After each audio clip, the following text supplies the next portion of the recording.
다만 저희가 강조하고 싶은 거는 그동안 일본 정부에서 후쿠시마 오염수를 배출하기 위한 여러 가지 논리들을 제기를 했는데 그 논리들이 매우 궁색하고 또 계속 바뀌어오고 있습니다. 최근에 제시했던 논리는 오염수를 희석하면 삼중수소가 피해가 적을 것이다 라고 이야기를 하지만 또 그에 비해서 방사능 자체가 카본 14이라는 그러니까 탄소 14의 방사능을 만들게 되면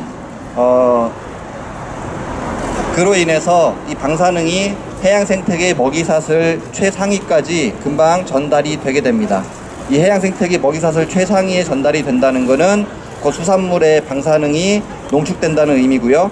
그럼 그 수산물을 사람이 먹게 되면 일본에 있는 어민들, 국민들뿐만이 아니라 우리나라, 중국, 그러니까 이 동아시아에 있는 모든 나라들의 그 사람들의 건강을 위협하는 그런 피해를 가져오게 됩니다. 따라서 저희는 일본 정부에서 후쿠시마 오염수 방류 계획을 철회하고 장기적인 안전한 대책을 마련할 것을 촉구하면서 저희는 끝까지 지속적으로 이러한 반대 운동을 펼쳐나갈 것을 말씀드리겠습니다. 환경운동연합의 에너지기후국 활동가입니다.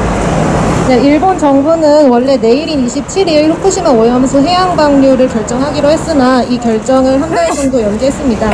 이는 우리나라를 포함한 국제 여론이 좋지 않을 뿐만 아니라 일본 내 반대도 거세기 때문입니다.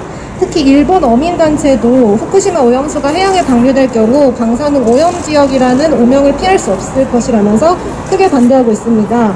일본 정부는 이렇게 일본 국민들마저도 반대하고 있는 오염수 방류를 하루빨리 철회해야 됩니다. 만약 오염수가 태평양에 방류될 경우 방사능 물질이 해양생물 그리고 해저, 퇴적토 등에 지속적으로 축적될 것입니다. 스트론튬이나 탄소 14의 경우 한 번 방사능 물질이 해양 생태계로 유입된다면 몇 세기에 걸쳐서 전달될 것입니다. 이렇게 위험한 방사능 오염수를 방류하는 것은 우리나라와의 합의 없이 방류하는 것은 명백한 유엔 해양법 위반입니다. 인접국인 우리나라가 직접적인 피해를 입기 때문입니다. 이 오염수는 시간이 지나 우리나라 연안으로 흘러 들어올 것이고요. 이는 후쿠시마 사고 당시 흘러 들어온 오염수가 1년 만에 동해안에 도달했으니 이를 증명합니다. 따라서 우리나라 정부도 강력하게 이에 대해 반대하고 일본이 후쿠시마 오염수를 방류할 경우 일본산 수산물 전면 수입 금지에 조치를 취해야 됩니다. 기자회견문은 포항환경운동연합 정친기 국장님과 환경운동연합 김종환 활동가가 읽어주도록 하겠습니다. 기자회견문. 일본 정부는 후쿠시마 방사능 오염수 해양 방류 계획을 즉각 포기하라. 일본 정부는 국제사회의 비난과 국내 여론에 부딪혀 27일 진행하려던 후쿠시마 방사능 오염수 해양 방류를 위한 내각회의를 연기했다.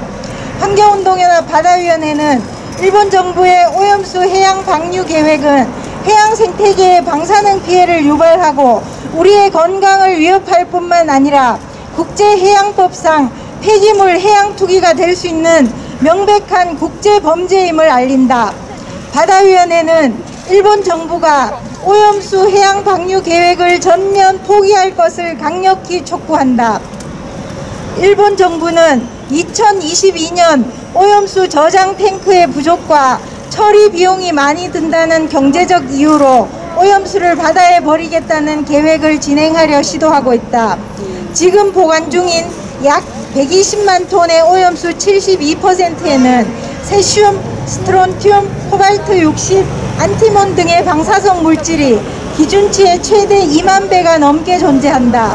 일본 정부는 다핵종 제거 설비로 2차로 정화해 방류하겠다고 하지만 삼중수소와 탄소 14를 포함한 8개 방사능 핵종을 완전히 제거할 수 없어 해양 생태계와 우리 건강에 대한 피해를 피할 수 없다. 방사성 물질에 노출된 인체와 질병의 연관관계는 이미 다양한 연구 결과를 통해 입증됐다. 사람의 인체가 방사성 물질에 노출됐을 때 백내장, 심혈관 질환, 선천성 기형과 종양성 질환을 유발하는 것으로 보고됐다. 러시아 야브로코브 박사는 체르노빌에서 발생한 방사능이 식물, 포유류, 조류, 양서류, 어류, 무척추 동물에 생물학적 영향이 있음을 확인했다. 특히 후쿠시마 오염수에 들어있는 탄소 14는 다른 방사능과는 달리 바다로 방출되면 먹이사슬을 통해 해양 생태계로 신속하게 퍼지게 된다. 탄소 14는 다른 원소와는 달리 영양분의 형태로 생물에게 흡수되는 성질을 지닌다. 우리 몸에 흡수된 탄소 14는 세포 옆에 자리 잡고 DNA를 끊임없이 공격하여 DNA 변형을 유발하고 암을 일으킨다.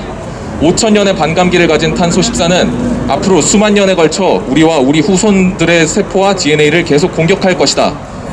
후쿠시마에 쌓인 거대한 오염수를 바다로 방류하면 인류 역사상 최악의 해양 오염이 될 것이며 바다에 살고 있는 생물은 방사능으로 오염된 채 죽어갈 것이며 이를 섭취하는 우리나라와 일본 국민들은 암과 유전병에서 자유로울 수 없게 된다. 국제사회는 바다의 폐기물을 투기하는 것을 엄격히 금지하고 있다. 일본 역시 런던 협약 가입국으로 선박을 포함한 모든 원천으로부터 나오는 방사성 오염 물질로부터 해양 환경을 보호하겠다고 서약했다. 일본이 해상의 폐기물을 투기하는 것을 방지해야 할 책임과 의무를 저버리고 후쿠시마 오염수를 방류한다면 국제사회와 세계 시민에게 UN 해양법과 런던 협약을 준수하겠다는 국제서약을 위반하는 것이다. 일본은 방사능 오염수를 희석시켜서 기준치 이하로 배출시키겠다는 꼼수를 부리지 말라. 방사능은 농도의 문제가 아니라 방사성 물질의 양의 문제이다. 일본은 런던 협약 비준국으로서 전 세계에 지킬 약속을 저버리는 파렴치한 선택을 해서는 안 된다. 일본 정부는 방사능 오염수의 장기 저장을 위한 대책을 마련하라. 우리 정부는 일본의 방사능 오염수 해양 방류 계획을 저지하기 위해 적극적인 행동에 나서라. 런던 협약 의무를 위반한 일본을 제소하고 우리 수산물 방사능 오염에 대해 일본에 손해배상을 청구하라. 우리가 먹는 수산물의 안전을 위해 방사능 모니터링 결과를 공개하고 지금보다 훨씬 강력한 해양 감시를 촉구한다. 환경운동연합 바다위원회는 일본 정부의 방사능 오염수 해양 방류 계획을 강력히 반대한다. 2020년 10월 26일 환경운동연합 바다위원회